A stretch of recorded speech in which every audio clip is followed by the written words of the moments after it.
Hey everyone, I'm Chef Janet. If I could give you one piece of advice to make your food taste better, it would be add salt. Yes, it's that simple. Salt has this magical ability to wake up your taste buds and make all the flavors in your food better and stronger.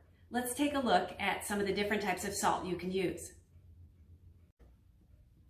My favorite type of salt to use is kosher salt.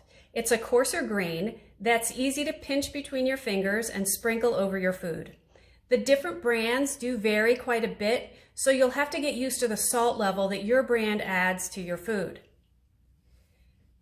This is truffle salt. It's simply salt with white truffles added that add this slightly garlicky, rich flavor to the salt. This is Hawaii volcano salt. It gets its pink color from the minerals in the soil, and it's got a little more flavor than salt. This is hickory smoked salt. It's a great way to get smoky flavor into your food without having to use a smoker. And then, of course, there's just plain old regular table salt. Even though it's plain old and regular, it does just as good a job of salting your food as all these other fancy ones. So regardless of which type of salt you use, add a pinch and taste. Another way to get salt into your food is by using salty ingredients like soy sauce, mustard, hot sauce, canned anchovies, Worcestershire sauce, liquid aminos. Depending on how much of this salty ingredient you use, you might not need to add any salt at all. Just give your dish a taste and make that decision. So how do you know how much to add?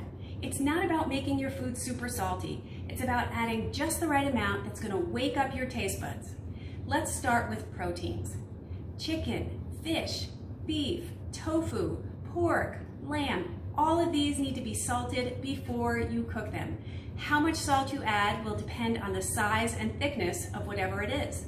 So a thick steak or a chop will get a really good coating of salt on both sides. And if you have time before you cook it, put it in the fridge overnight so all that salt can absorb to the middle of that piece of meat. And when you cut into it and taste it, it's going to be flavored all the way throughout. If it's a thinner piece of chicken or fish, go easier on the salt. Grains, rice, quinoa, add that salt to the water while it's cooking.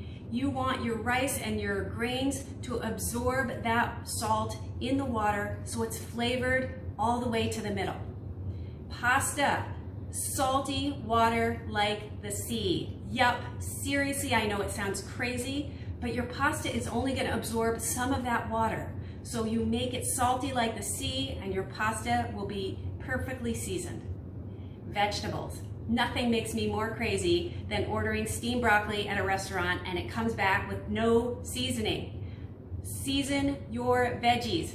A light sprinkling of salt while they're cooking and they will absorb that salt and taste 100 times better. I hope you enjoyed this cooking tip. I'll see you next time.